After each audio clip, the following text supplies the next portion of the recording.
Planton, TIG, garde cuisine, veillée, les débuts à la brigade de sapeurs-pompiers de Paris.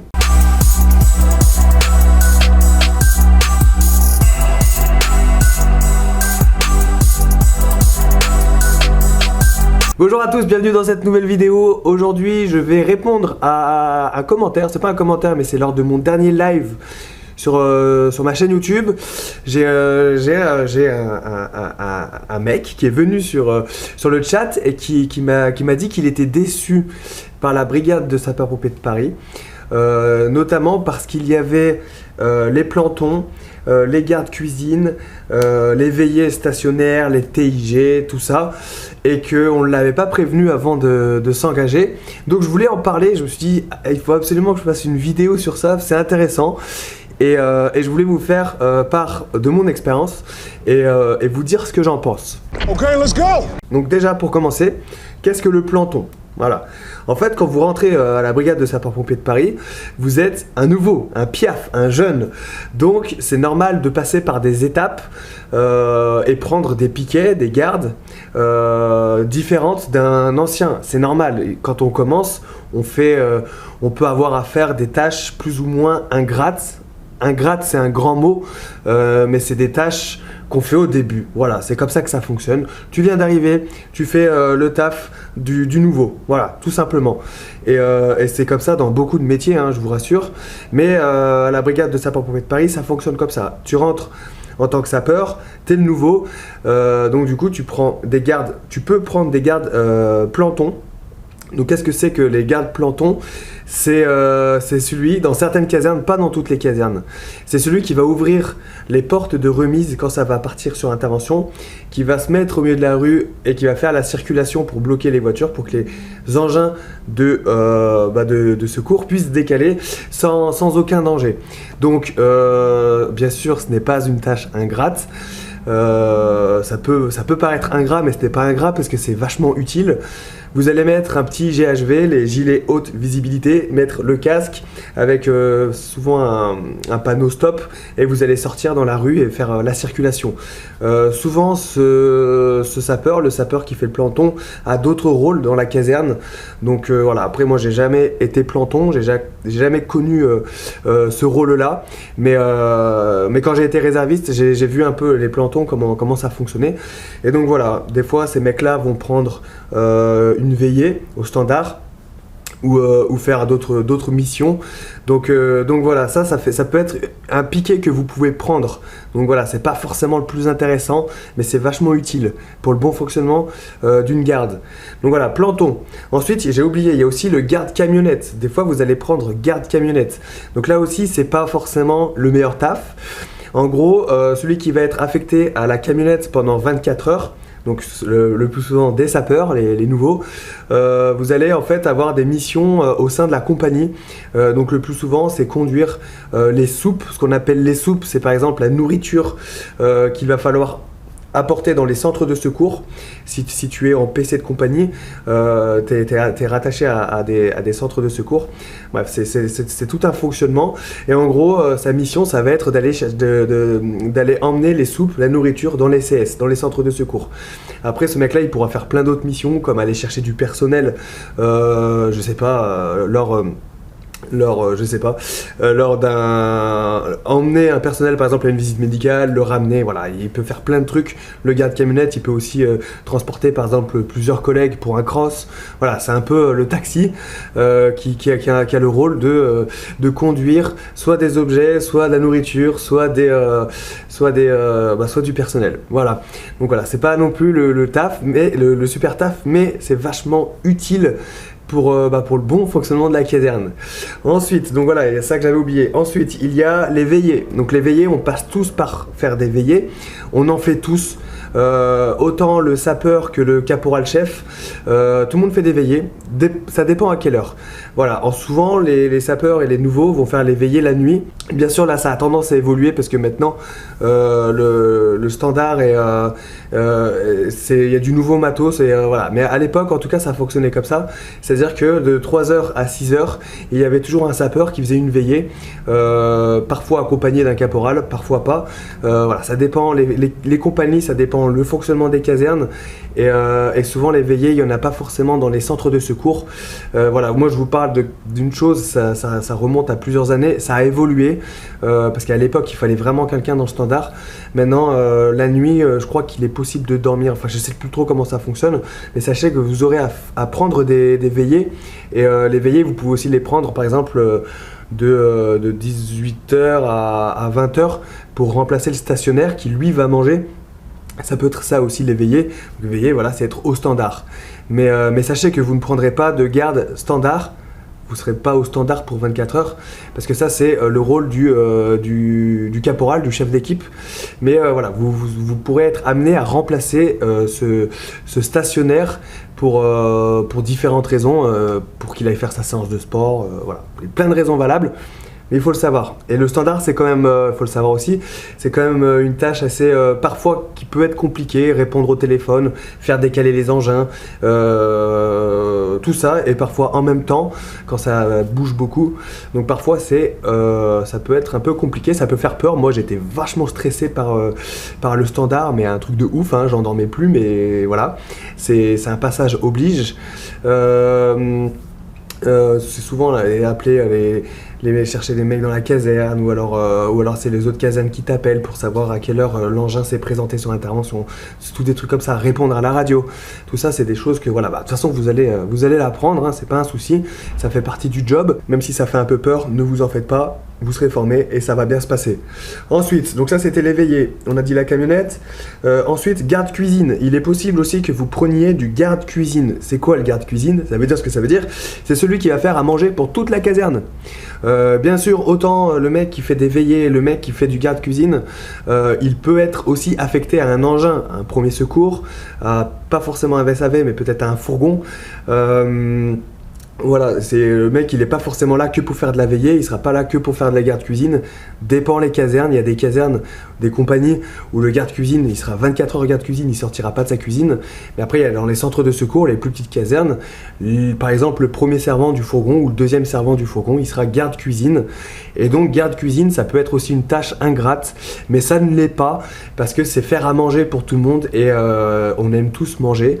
Surtout quand on est à la brigade, on adore manger, donc du coup c'est un taf vachement utile, mais qui peut paraître ingrat et difficile parce que il faut faire à manger. Et parfois faire à manger c'est pas toujours facile, même des pâtes.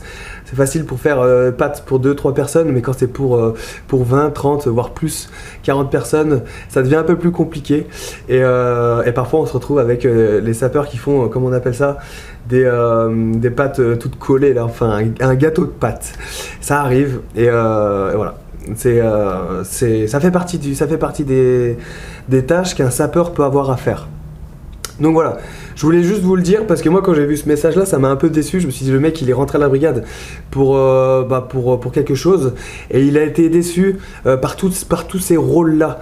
Voilà, maintenant je vais donner mon avis. Mon avis c'est que c'est qu'un passage, Vous ferez ça quoi, 1 an, 1 an et demi, peut-être 2 ans. Mais c'est rien. Si vous allez à l'avancement rapidement, de toute manière, vous en ferez moins. Ah, j'ai oublié de faire les tiges. Les tiges! Travaux d'intérêt généraux. Qu'est-ce que c'est que les tiges? Ça aussi, c'est le plus souvent, c'est les sapeurs qui vont faire les TIG, même si les cabots chefs le font de temps en temps. C'est plus le rôle du sapeur, du première classe. Ça va être de briquer la caserne. Voilà, c'est-à-dire qu'à midi et je crois que c'est le matin, midi, enfin 2 fois par jour, il va falloir nettoyer la caserne avant la revue. Donc c'est quoi? Ça va être balayer les couloirs, faire les vitres, enfin nettoyer quoi, vider les poubelles, faire en sorte que la caserne soit propre. Il n'y a pas de femme de ménage, donc du coup c'est comme ça que ça s'organise. Il y a le chef d'équipe, il y a le cabot de jour, le caporal de jour, qui va sur un tableau, le tableau des TIG, travaux d'intérêt généraux, il va donner à chaque sapeur ce qu'il va devoir nettoyer pendant la pause déjeuner. Voilà, donc aujourd'hui tu fais le standard, voilà, un tel fait le standard, un tel fait le couloir, un tel fait le réfectoire, un tel fait la salle télé. etc. etc. Donc voilà, c'est pas non plus un tâche ingrat, même s'il faut balayer, ça fait partie, voilà. Après vous êtes content d'être dans une caserne propre, donc même si c'est chiant, j'avoue c'est chiant, mais après t'es content quand t'es dans une caserne qui est propre. Moi j'ai fait 5 ans première classe, donc je sais de quoi je parle. J'ai balayé plus d'une fois la caserne, et au final à la fin ça me faisait plus rien, au contraire. Même nettoyer les toilettes, voilà, ça fait partie du job, quoi. Voilà, il n'y a pas de honte à mettre les gants et aller nettoyer les toilettes. En tout cas, voilà, mon avis sur la question, bah voilà, vous avez compris, c'est que c'est pas, pour moi, c'est pas un taf ingrat, parce que c'est nécessaire. C'est nécessaire pour la vie de la caserne, pour le bon fonctionnement de la caserne, et ce n'est qu'une étape de votre carrière. Donc du coup, ne vous en faites pas, vous ferez ça pendant quelques mois, au pire 1 an et demi, voilà, 2 ans max si vous êtes, si vous restez première classe. Mais sinon, si vous êtes à l'avancement, ça durera pas longtemps, c'est quelques mois. Et après, quand vous aurez passé ce cap-là, et ben, ça sera à vous de donner aux jeunes qui viennent d'arriver les TIG. Voilà, donc il faut bien comprendre que quand tu rentres à la brigade, il y a un passage obligatoire. Ce passage obligatoire, c'est le grade qui n'est pas un grade de sapeur. Voilà, moquette, t'as rien. Donc voilà, c'est rien, t'as rien. Et ben quand tu rentres à la brigade, c'est un peu ça. T'es nouveau, donc il y a des règles, et ces règles-là, c'est tous ces petits rôles qu'on peut dire des sous-rôles, mais ça fait partie du job. Vous n'avez pas de responsabilité sur l'intervention, vous n'avez pas de rapport à faire. Quand vous rentrez d'intervention, vous n'avez pas de rapport à faire. Vous avez, sur l'intervention, vous n'avez pas de décision à prendre. Voilà, au final, la vie de sapeur, elle est super simple. Sauf que en contrepartie, il y a du travail à la caserne, TIG, planton, veillée, garde cuisine, etc., etc., garde camionnette, et aussi garde foyer. Garde foyer, c'est le mec qui va servir les boissons. Voilà, par exemple après le sport, tout le monde va aller au foyer pour boire une petite canette. Donc du coup, c'est le mec qui va gérer le foyer, voilà. Et là aussi, la petite complication qu'il y a, c'est qu'il faut prendre l'argent des collègues, donner les canettes, et après il faut faire le compte, et il faut pas qu'il y ait de trous dans la caisse, etc., etc. C'est tout un truc. Parfois il y a des trous, parfois, parce que moi je sais, j'ai pris des gardes. J'ai pris quelques gardes au foyer, et je sais pas trop compter, donc souvent j'ai dû mettre de ma poche pour rembourser un peu le trou. C'était des petits trous de 1, 2, 3 euros. Mais bon, après je me dis, bon, la prochaine fois je compterai mieux. Et donc voilà. Il y a aussi le rôle du messman. Tiens, j'aurais vraiment fait une vidéo complète sur tous les petits rôles à la caserne. Le messman, c'est quoi le messman? C'est le mec qui va servir les sous-officiers et les officiers à manger. Voilà, dans les compagnies, dans les grosses casernes, dans les compagnie, il y a un messman, et le messman, c'est celui qui va installer le mess. Le mess, c'est quoi? C'est une cuisine, enfin c'est pas une cuisine, c'est une salle à manger en fait, si vous voulez, et une salle de repos pour les sous-officiers et officiers. Et du coup, le messman, il va faire quoi? Il va aller à la cuisine, chercher les assiettes, les plats, les servir au chef de la caserne, entre guillemets, hein, au sous-officier, au sergent-chef, au chef de garde, au major, voilà, tous les gradés au-dessus de sergent qui vont manger au mess, parce que dans les compagnies, les sous-officiers et les officiers mangent séparément des militaires du rang. Voilà, c'est séparé. Donc du coup, il faut un mec, et c'est souvent un sapeur, c'est même tout le temps un sapeur, qui va servir les sous-officiers et les officiers. Parfois, ça peut faire peur parce que vous êtes un sapeur et vous faites face à des hauts gradés, et parfois même, ils vont inviter un colonel, peut-être même plus haut gradé, qui va venir manger au mess. Donc vous allez parfois stresser. No stress. Voilà, c'est une étape de votre carrière, ça fait partie du jeu. Moi, des fois, quand j'étais messman, j'aimais bien, parce qu'on entend des conversations, et puis c'est sympa de voir un peu comment ça fonctionne, et comment les sous-officiers pensent. Quand t'es sapeur, t'as 18 ans, c'est bien de voir un peu ce point de vue-là. Voilà, il faut relativiser. Le but après, ça va être de nettoyer le mess quand tout le monde aura fini de manger, leur servir un café, etc., etc. Normal quoi. Enfin moi ça me choque pas, tu vois. Donc voilà, et voilà. Donc là je pense que j'ai tout dit. Maintenant quand vous vous engagez à la brigade, vous savez ce qu'il vous attend en caserne quand vous rentrez en tant que sapeur. Donc voilà. Maintenant vous le savez, et puis c'est bon, ne soyez pas déçus, ça fait partie du jeu. Voilà, on peut pas prétendre faire une formation de 4 mois pompier de Paris et puis finir à faire des feux tout le temps. Voilà, il y a bien des choses qu'il faut faire à la caserne et voilà.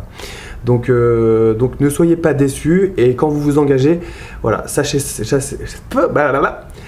ça qu'il y a des rôles parfois difficiles, parfois ingrates.